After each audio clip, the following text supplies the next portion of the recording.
네, 비트겐슈타인 4-2강 4-2번 수업 시작해 보도록 하겠습니다. 지난 시간에 이제 3.3 전까지 했거든요. 3.3 전까지. 그래서 오늘 3.3번 반면에 오직 명제만이 뜻을 가집니다. 그래서 반면에 오직 명제만이 뜻을 가진다. 오직 명제와의 관계 속에서만 이름은 의미를 가질 수 있습니다. 자, 오직 명제만이 뜻을 갖고 명제와의 관계 속에서만 이름은 의미를 갖는다. 그렇죠? 그래서 지금 이름이 가장 작은 단위라고 했잖아요. 그렇기 때문에 이름 그 자체가 의미를 갖는 게 아니라 명제와의 관계 속에서만 의미를 갖는다라고 우리는 지금 관계 안에서 이름, 기호의 어떤 의미를 파악하고 있습니다. 자, 3.31 나는 명제의 뜻을 특징짓는 명제의 모든 부분을 표현이라고 부르겠다. 나는 명제의 뜻을 특징짓는 명제의 모든 부분. 자, 명제가 이제 큰 범주죠. 명제의 모든 부분을 그래서 표현이라고. 근데 대신 어떤 부분이라고 했죠? 뜻을 특징짓는 명제의 모든 부분을 표현이라고 부르겠다라고 하는 거죠. 이건 이제 일종의 비트겐슈타인이 정하는 약속이기 때문에 우리가 이제 이 약속을 따라가야죠. 자, 그럼 표현은 명제의 뜻을 위한 필수적인 것으로서 명제가 서로 공유할 수 있는 모든 것이다. 자, 표현은 명제가 서로 공유할 수 있는 모든 것. 여러분 공유라는 말을 들을 때 기본적으로 머릿속에 누굴 봐야 돼요? 나와 너의 관계, 타자와의 관계에서 그 공유라는 개념은 이미 이걸 전제하고 있단 말이에요. 그러니까 내가 어떤 의미를 타인과 공유하고 싶다라고 그 뜻이거든요. 그러니까 명제가 서로 공유할 수 있는 모든 것이 결국은 표현이라는 거죠. 그러니까 표현이 없으면 어때요? 공유가 불가능한 거죠. 자, 그래서 표현은 형식과 내용을 특징 짓는다. 표현은 형식과 내용을 특징 짓는다. 자, 그래서 여기 해제에서 이제 사례를 쓰고 있죠. 멜루바이츠 로조라는 명제를 생각하자. 여기에서 이 명제의 의미를 특징 짓는 건 멜루와 로조라는 어떤 이름이죠. 바이츠는 멜루가 로조의 관계를 나타내는 것이기 때문에 이제 바이트는 이제 뭐죠?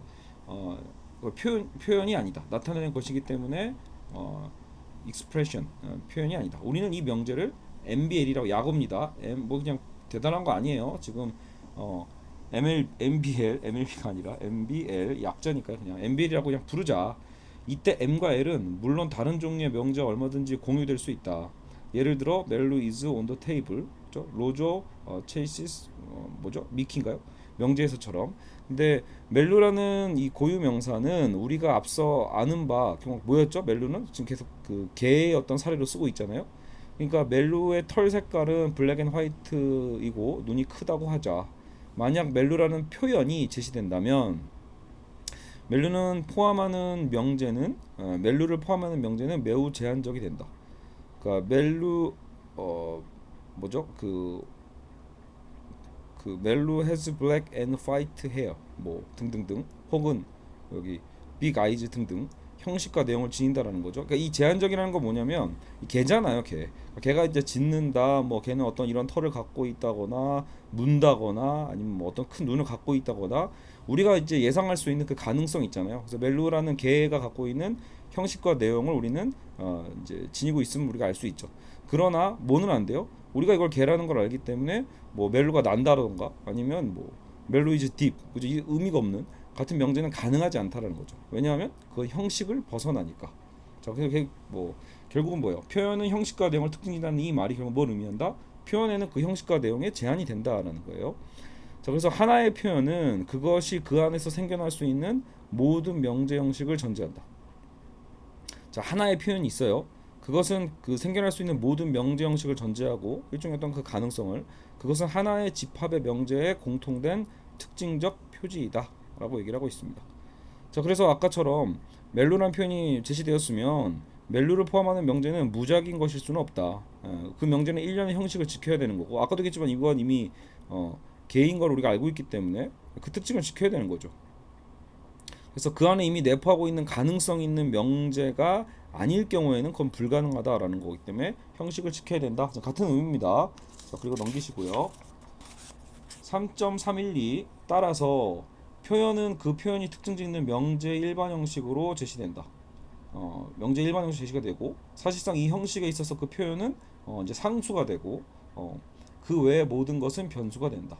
그래서 이 형식에 있어서 나름대로 표현된 것은 상수, 항상 있는. 근데 그 밖의 것들이 이제 변수가 된다라는 거죠. 자, 그래서 뭐 혹시 상수 변수 얘기 나왔으니까 해제도 잠깐 보시면 앞에를 다시 상기했을 때 멜루가 어떤 x를 물었다라는 명제를 생각했을 때 이거를 fmx라고 할 수 있죠. f라는 함수는 전자가 후자에 대해 문다라는 관계 함수예요. 관계에 있는 함수. 그럼 예를 들어 FAB라고 하면 A가 B를 문다가 되겠죠. 근데 멜루가 알려진 유일한 표현이라고 한다면 그러면 멜루라는 건 계속해서 존재하죠. 그렇다면 FMA, FMB, FMC 등 F가 A를 물을 수도 있고 B를 물을 수도 있고 C를 물을 수도 있어요. 일련의 동일 형식의 명제가 가능해요. 즉 멜루라는 M은 고정되어 있잖아요. 그렇죠? 그러니까 이 표현은 고정되어 있기 때문에 상수가 되는 거고 A, B, C는 변화되는 거기 때문에 이제 변수가 된다. 이런 의미로 쓰고 있는 거예요. 뭐 대단한 거 아니죠. 3.313 이러한 식으로 표현은 변수에 의해 제시되고 자 표현 아까 우리 멜루를 표현이라고 했을 때 변수에 의해서 우리는 멜루의 특징을 알게 되죠. 멜루가 누굴 물었다? A를 물었다, B를 물었다, C를 물었다. 그러니까 변수에 의해서 표현은 제시가 되고 그 변수의 값이 표현을 포함하는 명제가 된다. 자 됐고요. 그래서 뭐 같은 말이니까요. 상수는 명제에 영향을 미치지 못한다. 그것은 고정되어 있다. 상수값은요. 아까 멜루라는 값은 고정되어 있는데 변수값이 곧 명제가 된다. 곧 명제이다. 이렇게 얘기를 하고 있어요. 자, 3.315 굉장히 기네요. 만약 우리가 명제의 한 구성 요소를 변수로 바꾸면 명제의 한 구성 요소를 뭘로 바꿨다? 변수로. 그러면 그 전체가 결과로 나오는 변수 명제값인 1군의 명제가 있게 된다. 일반적으로 이 1군 어떤 그 집합을 얘기하죠. 1군 역시도 우리의 임의적인 관습이 원래의 명제의 부분들에 부여한 의미에 의존한다. 자, 이 1군 역시도 우리가 임의적인 관습이 원래 명제의 부분들에 부여한 의미에 의존하고 그러나 임의적으로 결정된 의미를 지닌 모든 기호는 사인, 기호가 변수로 바뀌게 되면 우리는 그래도 이러한 종류의 1군을 가질 것이다. 그러나 이것은 우리의 관습에는 더 이상 의존하지 않고 전적으로 명제의 본질에 의존한다. 그것은 논리 형식에 대응하는 논리 원형이다. 이렇게 얘기를 하고 있는데 사실 이것만 읽어서는 도저히 이해가 한 번에 안 가죠. 그래서 이 부분은 해지를 같이 보겠습니다. 자, 다시 한번 앞에로 돌아가서 자, 멜로디가 로저를 문다라는 사실을 FML이라고 표현하자. F는 함수값이죠. 멜로디를 M이라고 하고 로저를 L로 했을 때 FM이라고 표현하자. 여기서 F는 앞에 것이 뒤에 것을 문다는 관계를 의미하는 거죠. 이 명제의 한 구성 요소인 L을 아까 L은 누구였어요? 로저였죠. 근데 그 로저를 누구로 바꾸자? 변수 x로 바꾼다고 하자. 그러면 우리는 fml이 아니라 fmx라는 명제를 얻게 되고 x에는 여러 상수값이 확정될 수 있으므로 이 명제는 어떤 클래스 1군을 내포하게 된다. 어떤 것든 될 수 있으니까요. fma, fmb, fmc 등이 될 수 있죠. 이것들 전부가 fmx의 결과적인 값이다. 물론 이 명제 역시도 상당히 제한된 형식을 갖는다.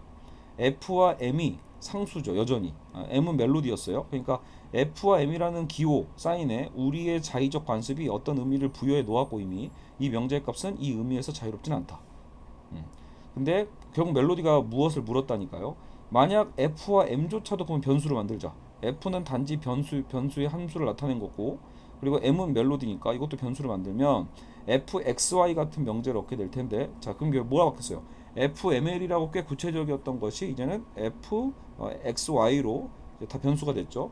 f는 x는 x에 y에 어떤 관계를 갖고 있다 정도로 더 변수를 만든 거예요. 문다도 아니고 그냥 어떤 관계에 있다.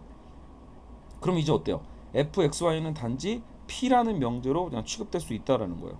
우리는 이 명제들이 p, q, r 등으로 불리는 것, 그렇죠? 그래서 뭐 p와 n이나 pn 그리고 뭐 q나 아니면 혹은 뭐 q나 등등 명제 연산에 우리는 익숙하다. 이 익숙한 명제의 존재 가능성에 대해 비트겐슈타인은 매우 엄밀한 분석을 지금 하고 있다라는 거예요. 자, 그래서 계속해서 보시죠. 3.32 기호는 상징의 부분인 바. 자, 기호는 아까 사인이었어요. 근데 그 사인이라는 것은 상징의 부분이고 감각에 의해 포착되는 것이다. 뭐가요? 기호라는 것은 상징의 부분이고 감각에 의해 포착되는 것. 자, 그래서 사인에 대한 정의가 나왔는데 이제 그 유명론자인 오컴에 대한 얘기가 나왔죠. 오컴은 심벌, 결국 이 상징에 대해 멘탈 사인, 그러니까 약간 정신적인 것.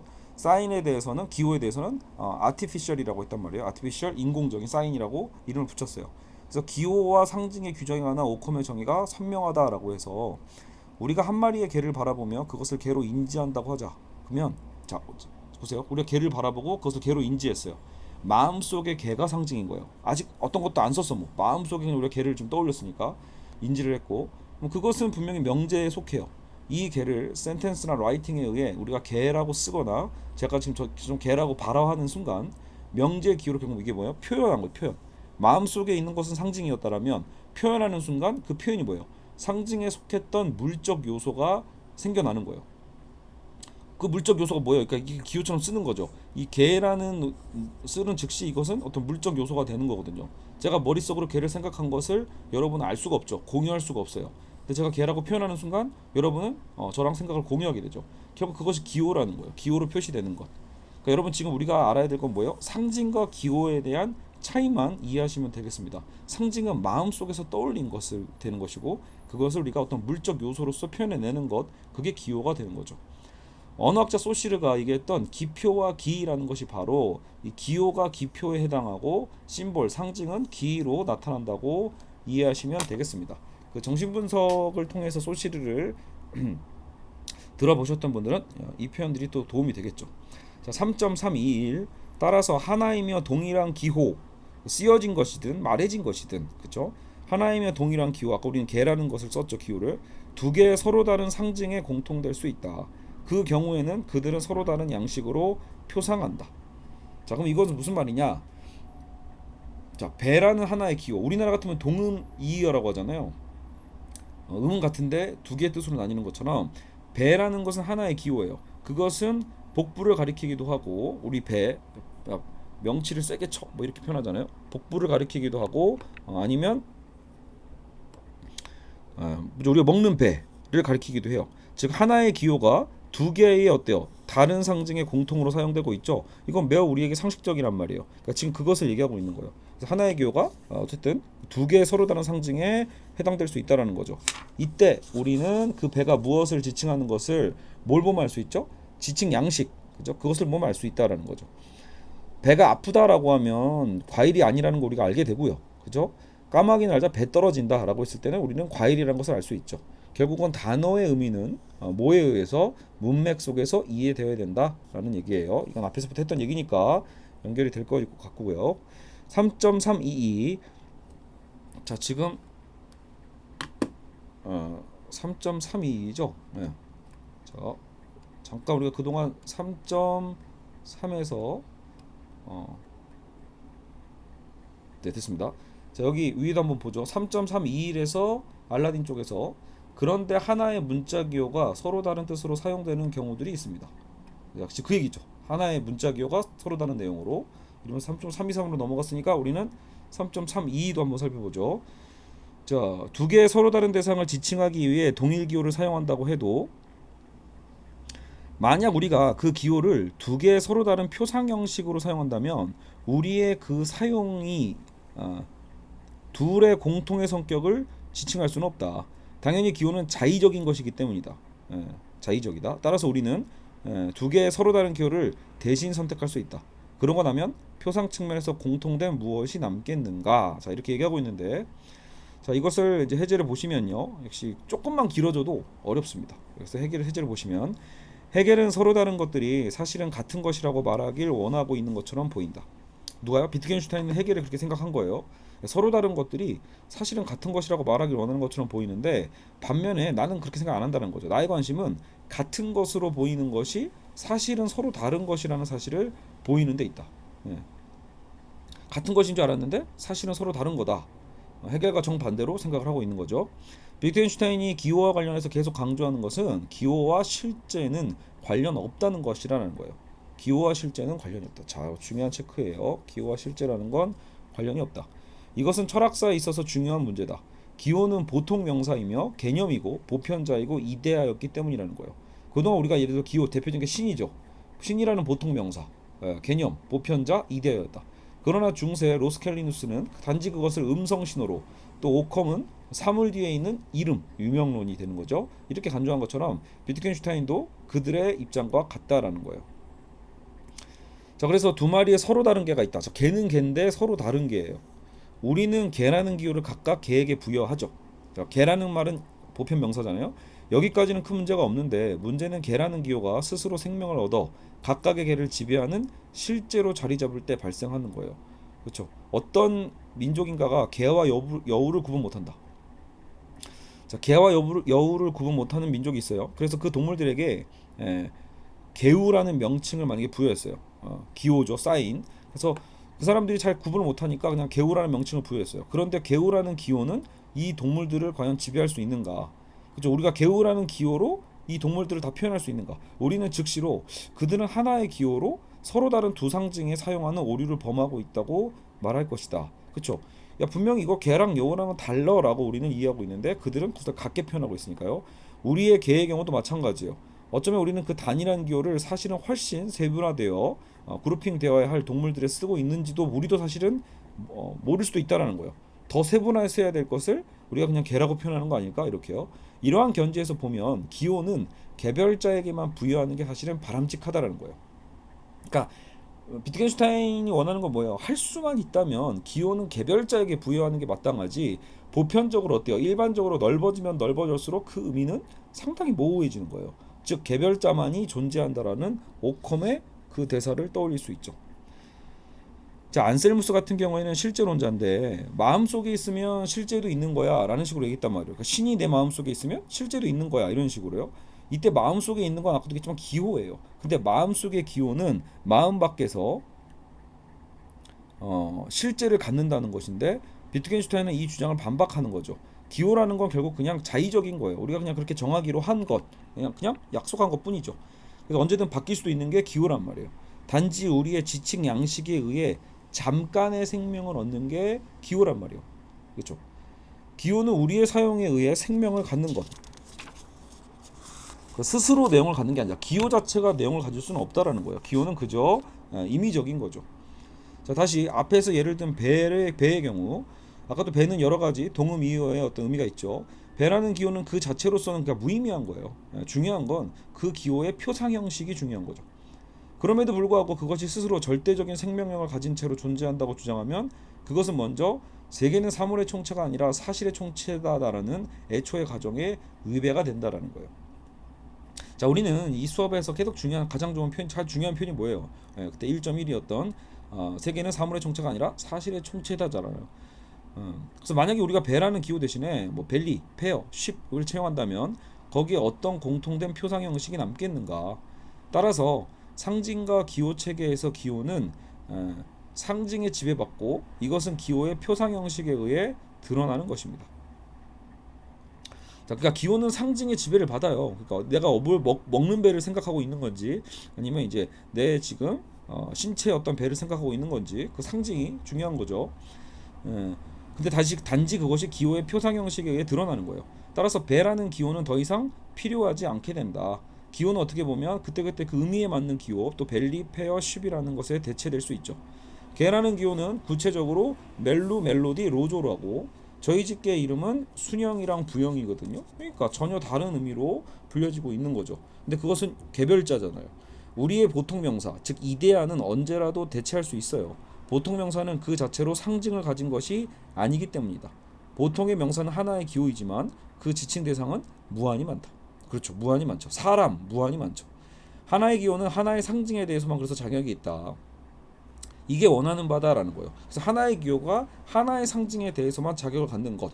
그래서 엄밀하게는 보통 명사를 사라지게 하는 것. 우리의 언어는 불완전하다. 우리의 하나의 기호는 여러 대상을 지칭할 수 있다. 이때 중요한 건 그 하나의 기호가 어떻게 쓰이고 있는가를 살펴보는 거죠. 우리가 그 보통 명사는 편의에 의해 도입된 유사기호라는 사실만 의식한다면, 그래서 보통 명사는 그냥 유사기호다 이렇게 얘기를 하고 있습니다. 자, 그래서 비트겐슈타인이 기호와 상징 체계를 분석하여 말하고자 하는 바는 이와 같다. 하나의 기호는 하나의 상징만 지칭해야 된다. 저기 별표, 그렇죠? 그래서 하나의 기호가 하나의 상징만 지칭하는 것, 아니면 여러 개의 기호가 하나의 상징을 지칭해도 문제될 것은 없어요. 여러 개의 기호가 하나의 상징을 지칭해도 문제될 것은 없다. 그러나 하나의 기호가 여러 개의 상징을 지칭할 수는 없다라는 거예요. 그러니까 이 반대는 안 돼요. 이 두 가지 되게 중요한 관계입니다. 그래서 여러 개의 기호로서 하나의 상징을 지칭할 수는 있겠지만 하나의 기호가 여러 개의 상징을 지칭할 수는 없다. 하나의 기호가 여러 상징을 지칭한다면 그게 이제 표상 형식의 차이에 드러나고, 만약 하나의 기호가 하나의 상징만을 지칭한다면 그것이 이상적 언어고, 사실 논리적인 언어가 추구하는 게 바로 이건 거예요. 하나의 기호, 하나의 상징. 그래서 대표적인 게 이런 식인 거예요. 예. 논리적이고 수리적인 식들은 정말로 하나의 명확한 어떤 상징을 기호가 표시하고 있죠. 자, 여기도 잠깐 보시면 다른 표현으로 3.324 사실 철학은 이러한 혼동으로 가득 차 있습니다. 이 모든 것들이 언어의 논리를 제대로 이해하지 못한 탓이다. 이게 지금 비트겐슈타인의 그래서 이 논리 철학 논거의 목적인 거예요. 모든 것들이 언어의 논리를 제대로 이해해야만 한다는 거죠. 이런 오류에 빠지지 않기 위해서 같은 기호를 다른 상징으로 사용하거나 서로 다른 방식으로 쓰는 기호들을 겉보기에 같은 방식으로 사용하는 실수를 범하지 말아야 된다. 그러기 위해서는 이런 오류를 막아주는 기호 언어를 사용해야 된다. 그렇죠? 기호 언어. 즉 논리적 문법에 따른 기호 언어를 사용하면 이제 이런 문제가 없어질 거다라는 거고, 여기서는 프레게와 러셀의 개념 표기법이 아마도 그런 언어에 가깝지 않겠냐라고 얘기를 하고 있습니다. 자, 그리고 우리 계속 가보죠.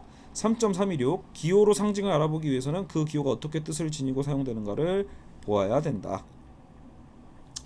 특별하진 않고요. 기호는 그 논리 문맥적 채용, 사용됨과 함께 고려되지 않는다면 논리 형식을 결정짓지는 못한다. 그래서 계속해서 문맥적 기용의 중요성을 얘기하면서 논리 형식과 연결을 하고 있어요. 자, 그래서 여기서 뭐 수수께끼 같다고 했지만 사실 이 정도까지 이해를 잘 끌고 오셨다라면 아마도 방금 두 문장도 이해가 되셨을 겁니다. 여기서 그다음 한번 보시면 상징, 기호, 논리, 심볼, 사인, 로지컬 폼이죠. 논리 형식이죠. 제가 논리라고 썼네요. 논리 형식. 이어지는 비트겐슈타인 고유의 논증이다. 상징에서 기호, 논리 형식. 먼저 기호는 그 자체로 의미 중립적이다. 자, 기호는 그 자체로 의미 중립적이고 상징에서 기호가 연역된 건 아니다.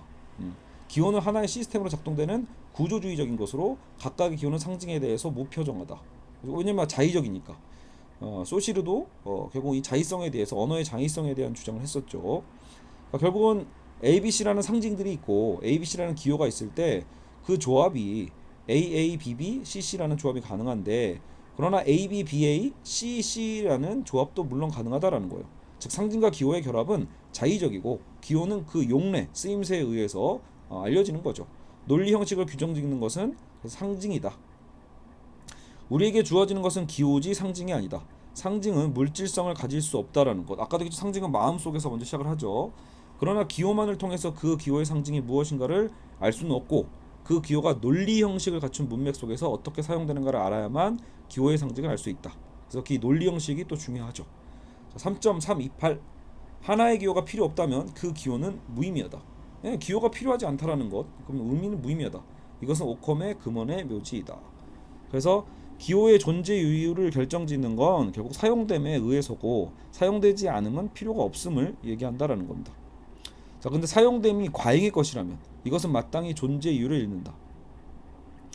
하나의 기호가 아까처럼 과잉으로 여러 개별적 사물들을 다 지칭할 수는 없단 말이에요. 그 기호는 그 역할을 개별적 기호들에 물려주고 스스로 사라져야 된다. 자, 이 표현 중요할 것 같아요. 실제 우리는 아까 그 배라는 기호가 사실 있잖아요. 근데 배를 통해서 우리는 여러 가지 세 가지 의미 이상을 알게 되는데, 개별적 기호들에게 물려주고 너는 스스로 사라져라 이런 거잖아요. 그래서 그 의미가 이렇게 세 가지 의미로 해당되죠. 세 가지의 기호로 또 세분화되죠. 배라는 기호는 소멸되고 그 역할을 아까처럼 여러 가지 의미의 배로 구분이 돼야 된다는 거죠. 이것은 보통 명사 전체에 걸쳐진다. 하나의 기호가 1군, 하나의 어떤 클래스를 가리킬 때 그것이 보통 명사. 기호의 첫 번째 필수 요소는 지칭 대상이 있어야 되고요. 그러나 보통 명사의 지칭 대상은 없다. 시는 지칭되는 것이 없죠. 개라는 것도 보통 명사일 뿐이지 우리가 구체적으로 알고 있는 저희 집 강아지인 순영이와 부영이가 되는 건 아니거든요. 그냥 개라는 보통 명사로 퉁쳐서 표현할 뿐이죠. 개별적 개가 있는 것은 우리가 순영이라고 부르고 부영이라고 부를 때 가능하죠. 이것들을 유사성에 준해 집합적으로 개라고 부른다면 그것은 단지 음성 신호로서 존재하는 것이지 실제하는 것은 아니게 된다. 됐고요. 자, 오컴으로 다시 넘어가서, 오컴은 보통 명사를 면도날로 베어내고자 했을 때 오컴의 면도날이라는 유명한 표현이 있거든요. 근데 그것은 보통 명사를 통한 대상에 추상하는 결국 신에게 닿기 때문에, 그래서 그걸 베어내야 된다 그 뜻입니다. 오컴의 면도날이라는 것은 신이라는 단어를 계속 말하다 보면 결국은 그 대상의 추상화의 과정에서 신에게 닿게 된다라는 것. 예. 물론 신 이전부터 뭐 약간 좀 개부터 시작해서 인간, 뭐 죽음, 삶 이런 식으로 보통 명사를 계속 인정하고 가다 보면 추상화가 되고 결국 그건 신에게 귀결이 돼요. 하지만 보통 명사는 실제하지 않는다. 모든 보편자는 실제하지 않는다. 그것은 단지 인간의 마음 속에 있을 뿐이다. 인간이 지식이라고 말할 때, knowledge라고 했을 때 크게 두 가지를 말하는데 사물에 대한 지식, 또 사실에 대한 지식인데 지금 우리는 뭘 중시하고 있죠? 사물에 대한 그런 지식이 아니라 사실에 대한 것을 관련해서 보고 있는 것이죠. 자, 됐고요. 굉장히 길게 설명을 하고 계세요 지금. 자 그리고 여기 사실에 대해 알아보자. 이거 볼게요. 사실에 대해 알아보자. 이 사실은 인과율, 원인과 결과, 인과율이라고 불린 것으로 근대에 이르러 휴메에 의해 이제 불리게 된 것이고요. 위장은 소화기관이다라는 명제를 생각해 보자라고 할 때도 위장이 원인이고 소화기관은 결과다. 우리의 과학은 다름 아닌 인과율의 총체다. 굉장히 이제 상식적이면서도 중요한 표현입니다. 그래서 과학이라는 건 사실 인과율 그 자체거든요.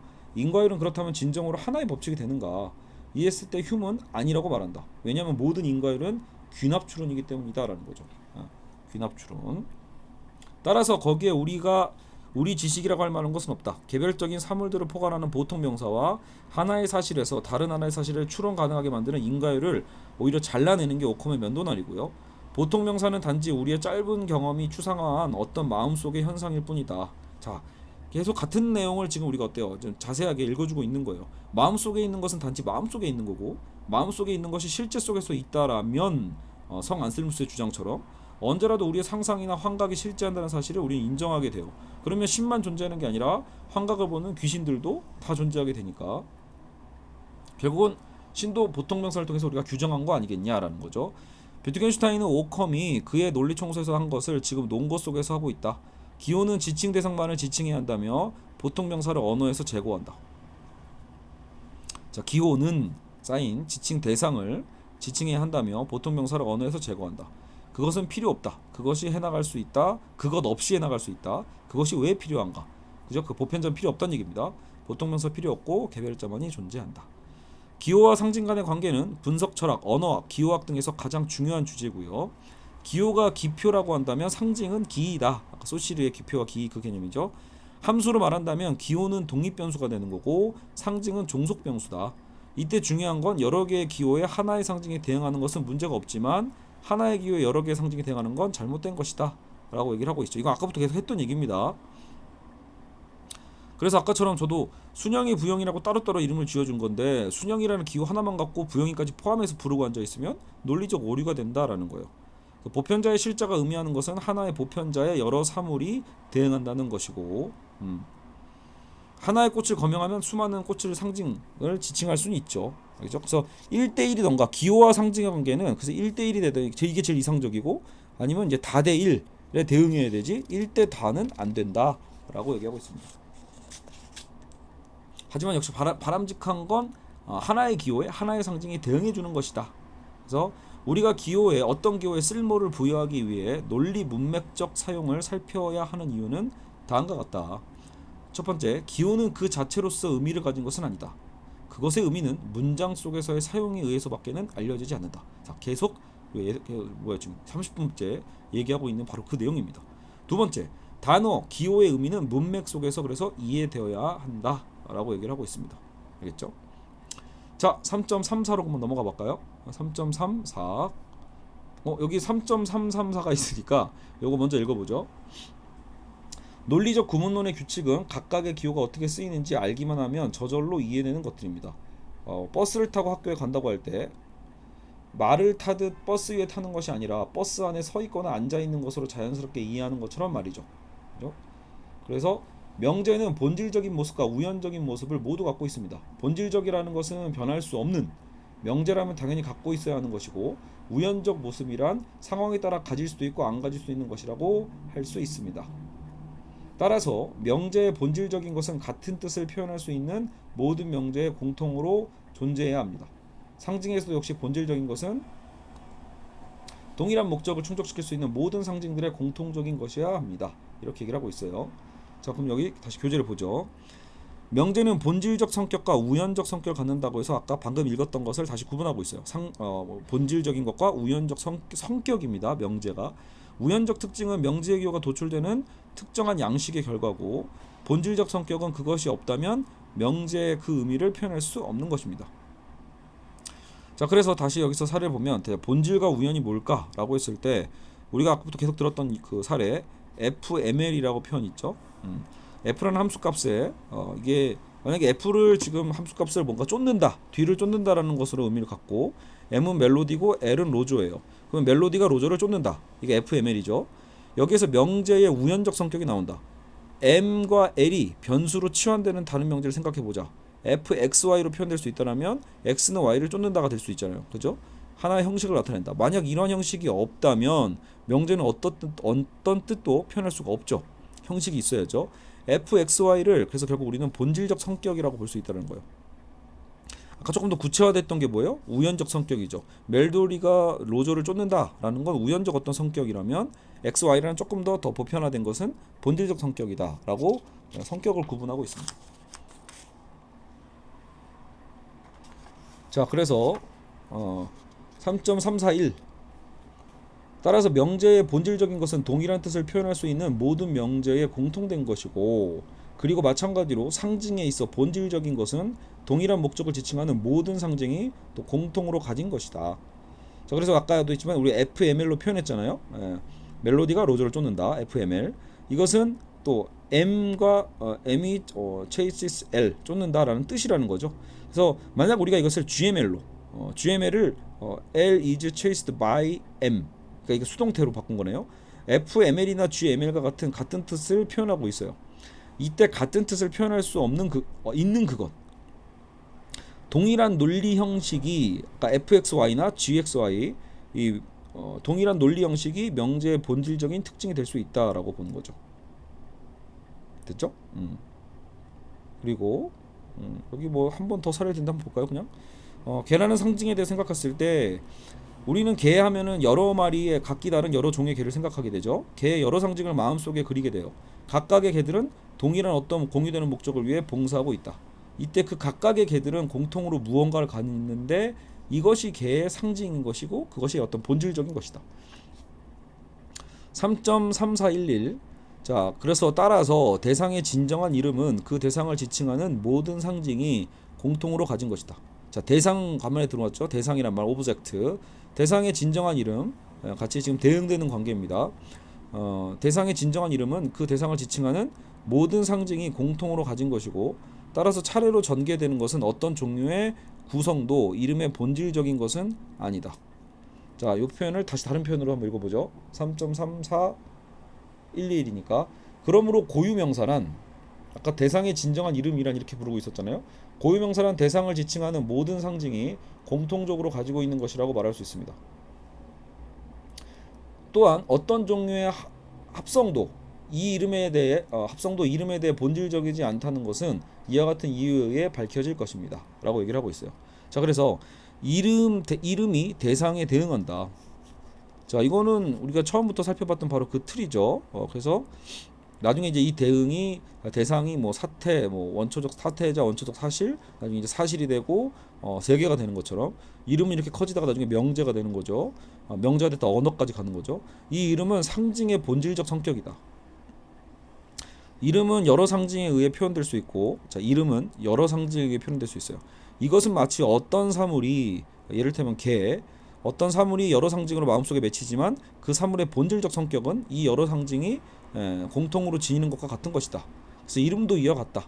대상의 상징, 대상의 심볼은 여러 옷을 입을 수는 있어요. 그러나 대상에 부응하는 이름, 단순자는 이 상징들의 옷이 벗겨져도 남는 그 무엇이다 라고 얘기하고 있습니다. 3.342로 갑시다. 우리의 표기법에는 무엇인가 자의적인 것이 있지만 그렇게까지 자의적이진 않다. 자, 이건 분명히 표기법은 자의적이라고 했지만 또 그렇게까지 자의적이진 않다. 왜요? 우리가 하나를 자의적으로 결정지으면 다른 것은 어떤 것은 필연적으로 살해가 된다. 그렇죠? 그러니까 하나를 자의성에 의해서 결정을 하면 그것에 의해 또 해서 필연적으로 뭔가 인과적으로 결정되는 것들이 있거든요. 그래서 역시 여기 해제 보시면 멜로가 로저를 쫓는다. 로저가 멜로에 의해서 쫓겨진다. 이런 거죠. 결국 다른 표기야. 같은 내용에 대한 다른 표기인데 우리는 이 표기가 우연히 그렇게 되어 있다는 사실을 인정한다. 언어의 자의성 때문에 아마도 같은 내용에 대해 얼마든지 다른 표기법이 또 있을 수도 있겠죠. 따라서 어떤 특정한 표기법은 자의적인 것이에요. 자, 그러나 언어의 구조, 스트럭처는 자의적이지 않다라는 거예요. 어쨌든 우리가 멜로가 로저를 쫓아가고 있는 상황을 언어를 통해서 우리는 어때요? 볼 수 있죠. 어떤 종류의 사실을 인지할 수 있고 이것이 가능한 건 논리 형식, 로지컬 폼이 있기 때문이다. 표기는 자의적이지만 표기가 어떤 형식을 준수하고 있는 것은 확실하다. 그렇죠. 그러니까 언어란 특징이 이거는 소시로도 했던 얘기거든요. 그러니까 언어는 분명히 자의적이지만 그렇다고 해서 우리가 언어를 일상적으로 사용할 수 있는 이유는 그래도 그 언어가 나름대로 쓰여지는 과정에서 이제 구조가 되거든요. 그래서 언어의 구조는 자의적이지 않다라고 지금 여기서도 얘기하고 있습니다. 언어의 질서가 없으면 어떤 대화도 불가능하기 때문에 그렇겠죠. 그래서 우리의 표기의 자의성은 가능성의 어떤 그 테두리 그것을 벗어나진 않아요. 자, 3.3421 3.34까지 왔네요. 자, 그러면 어떤 특정한 지칭 양식은 중요하지 않을 수 있다. 그러나 그것이 하나의 가능한 지칭 양식이라는 것은 항상 중요하다. 이것은 철학에서는 하나의 법칙으로 나타나요. 거듭 강조하는 바 개별적 사례는 중요하지 않은 것으로 되지만 각각의 개별적 사례들의 가능성은 세계의 본질에 대해 무엇인가를 밝혀준다. 자, 그래서 비트겐슈타인은 여기에서 다시 명제와 논리 형식에 대해서 부연 설명을 하면서 아까처럼 멜로가 로저를 쫓는다라고 할 때 표현할 때 지칭 양식은 단지 하나의 우연적 사례라고 했죠. 논리 형식적으로 얼마든지 다른 다양한 표현이 가능해요. 중요한 건 멜로가 로저를 쫓아가는 내용의 지칭 양식이 이렇게 표현될 수 있다는 사실이 중요하다. 즉 표현보다 표현의 가능성이 그러니까 그 형식이 더 중요하다. 왜냐하면 possibility 그죠? 그 가능성이 곧 형식이기 때문이에요. 세계는 우리의 언어입니다. 세계는 우리의 언어다. 그 언어가 우리 형식에 의해 운영된다면 아까 세계가 언어라고 했잖아. 그럼 그 세계가 언어가 어떤 형식에 의해 운영된다면 세계에도 거기에 대응하는 형식이 있다라는 거예요. 그래서 언어와 세계는 어떤 형식을 공유하고 누구도 이 형식을 어길 수는 없다. 언어와 우리의 세계는 사실은 하나이기 때문이다. 그렇죠? 가장 큰 얘기를 지금 또 던지면서 하고 있습니다. 자, 그리고 3.343 정의란 자 여기서 데피니션이 나왔어요. 데피니션 정의란 하나의 언어를 다른 언어로 번역하는 규칙을 우리는 정의라고 한다. 모든 제대로 된 자 이거 저스티스 아닙니다. 데피니션이에요. 모든 제대로 된 상징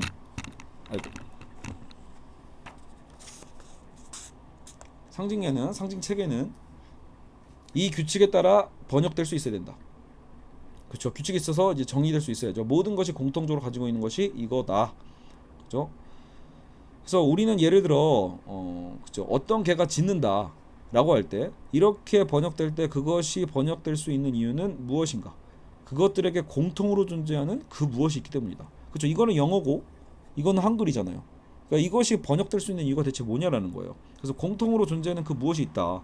번역당하는 언어와 번역된 언어 사이에는 공통으로 규정된 어떤 규칙이 있다라는 거예요. 근데 그 규칙을 우리는 정의, definition이라고 합니다. 그래서 특정한 지칭 양식은 중요하지 않지만 그것이 가능한 지칭 양식이라는 사실은 중요하다. 이때 가능함을 규정짓는 것이 법칙이고 그 법칙은 정의에 의해 구체적으로 적용됩니다. 자, 그래서 번역이 가능한 지칭 양식을 준한다. 심지어 예를 들어 우리는 도그를 개로 번역을 하죠. 이 둘 사이에는 어떤 공통의 요소가 있기 때문입니다. 우리는 또한 이것을 X라고도 할 수 있어요. 만약 F를 짓는다라는 술부로 정의하게 된다면 개가 짓는다 FX가 되겠죠. 그렇게 표현할 수 있고 심지어 명제 전체를 또 P라고도 정의할 수 있어요. FX는 P다. 즉 모든 명제는 결국 PQR 등의 어떤 명제로도 정의될 수 있어요. 우리는 다음과 같이 말할 수 있다. 개가 짓는다는 명제를 P로 어떻게 하자? 정의하자라는 거죠. 그래서 3.343을 윗걸로도 한번 읽어보죠. 한편 정의는 한 언어로부터 다른 언어로 번역되는 규칙을 말합니다. 모든 올바른 기호 언어는 이러한 규칙에 따라서 다른 모든 올바른 기호 언어로 번역될 수 있어야 합니다. 여기서 올바른 기호 언어란 앞에서 말한 프레게나 러셀 개념의 표기법과 같은 것을 말합니다. 명제는 논리적 공간 속의 어떤 장소를 차지합니다. 3.4로 넘어왔네요. 여기까지는 아직 스톱이요. 이제 오늘 진도는 3.4까지는 안 넘어갑니다. 자, 여기까지. 그래서 이제 우리 마무리 쪽으로 갑시다. 3.344 우리는 지금 정의까지 왔어요. 상징에서 지칭하는 것은 모든 상징에 공통되는 그 무엇이고, 자, 상징에서 지칭하는 것은 모든 상징에 공통되는 그 무엇이고, 그 상징은 논리 구분의 법칙에 준해 대치될 수 있는 것이다. 예를 들면 우리는 다음과 같이 진리함수를 위한 모든 표기에 공통되는 것을 표현할 수 있습니다. 모든 표기는, 자, 진리함수를 위해서 우리는 여러 가지 표기를 하는데, 자, not p, 요 not p죠. 와 아니면 p, o와 q로 대치될 수 있는 공통점을 가진다. 자, 여기서 비트겐슈타인은 4장과 5장에서 자세히 전개하게 될 원초적 기호와 논리상수의 기초가 되는 이론을 전개하기 시작한다. 그래서 우리는 어떻게 보면 다음 장에 대한 예고를 살짝 본 거죠. 모든 상징 체계는, 그죠? 기호 체계는 결국은 기호 체계, 기호로 귀결되니까 단지 not p와 아니면 p, o와 q로 모두 대치될 수 있다라고 얘기하고 있습니다. 예를 들어 p이면 q이다. 이걸 이렇게 표현하죠, 논리학으로. 같은 경우는 나피와 어떤 Q의 어떤 관계로서 이렇게 대치할 수 있죠. P면 Q이다. 그리고 그리고 요거, 이거 보통 이거를 아까 and라고 하나요? 그래서 요런 식으로도 표현할 수 있다. 읽기가 좀 어렵네요. 제가 좀 이게 논리 기호에 대해서 좀 더 읽는 좀 발음법을 좀 더 제대로 공부를 하고 읽을게요. 제대로 또 모르는 상태에서 읽으면 오히려 또 여러분이 또 오해하게 되니까. 자, 그래서 모든 진리함수를 어쨌든 이렇게 논리 기호로서 표현할 수 있다는 거예요. 이것을 말하는 사람은 결국은 버트란드 러셀이다. 상징 체계에 따라서 모두 공유되는 어떤 속성을 가진다. 그렇죠? 나피를 한 번 더 낫으로 바꾸면 피와 같다. 그렇죠? 그리고 대치될 수 있고요. 세 번 더 하면 나피가 되고, 이건 뭐 논리적 규칙이죠. 이렇게 대치될 수 있다. 만약 나피를 가정한다면 피와 관련된 모든 명제는 그것 하나로 수렴된다. 이것은 피라는 명제가 무수히 많은 그 명제가 서로 공통으로 가지고 있는 것이고, 즉 모든 명제는 3.341에서 말하는 바와 같이 여러 표현의 가능성을 가져요. 이건 역시도 일종의 번역이다. 러셀, 프레게, 펄스, 셰퍼 등의 철학자와 기호학자들 모두 논리상수를 나름으로 가장 간략화한다. 그죠? 자, 논리상수가 가진 이러한 성격이 비트겐슈타인으로 하여금 논리상수는 세계의 실제를 구성하는 원초적 요소는 아니라는 논증에 힘을 주게 된다. 자, 그래서 지금 논리상수가 가진 이러한 성격, 그러니까 모든 걸로 표현할 수 있다라고 했죠. 논리 기호로. 그랬을 때 비트겐슈타인은 오히려 저 위에 있는 학자들이 그런 유명했던 당시의 그 학자들이란 말이에요. 비트겐슈타인하고 논리상수는 세계의 실제를 구성하는 원초적 요소는 아니라는 논증에 힘을 실어준다. 이게 중요해요. 자, 위의 학자들은 나름대로 그것을 원초적 요소라고 이해하고 있었는데 비트겐슈타인은 아니다라고 얘기하고 있는 겁니다. 러셀계 프레게는 논리상수를 기반으로 하는 논리체계를 구성함에 의해 거기에 대응하는 세계를 구성할 수 있다라고 봤단 말이에요. 그걸 논리상수라는 개념으로. 근데 비트겐슈타인은 그렇지 않다고 말합니다. 그는 세계의 원초적 기호, 대상을 지칭하는 이름 외에는 없다. 아까 우리가 지금 이번 시간에 배웠던 그 이름, 원초적 기호는 대상을 지칭하는 이름 외에는 없다. 어떤 그런 뭐 상수, 논리적 상수로서 기반 논리 체계를 구성하면서 세계를 구성하는 게 아니다라고 봤어요. 비트겐슈타인은 이 점에 있어서 단호하고 분명하다. 원초적 기호라는 건 다른 걸로 대치될 수 없다. 분석의 종단에 있는 기호가 어떤 다른 기호로 전환될 수 있는가? 그런데 논리 상수는 서로 전환 가능하다. 따라서 그것들은 원초적 기호가 아니다. 그것은 세계의 기반이 될 수 없다. 라고 얘기하면서 논리 상수에 대한 부분에 대해서 다른 당시 어쨌든 같은 류의 학자들이라고 볼 수 있었던 초기의 비트겐슈타인과 같은 류라고 또 볼 수도 있었던 그런 본인들의 어떤 뭐 그죠?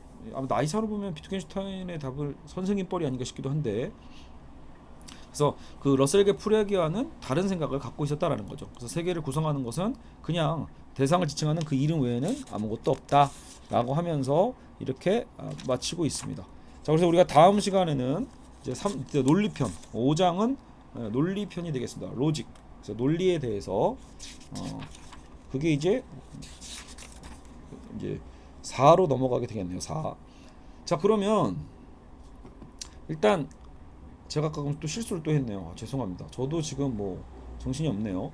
3.4가 있으니까 이거 같이 한번 읽어보죠. 그래도 명제는 논리적 공간 속에 어떤 장소를 차지합니다. 명제라는 건 논리적 공간 속에 어떤 장소를 차지하고, 논리적 장소의 존재는 구성 요소의 존재에 의해, 즉 뜻이 있는 명제의 존재에 의해서만 보증됩니다.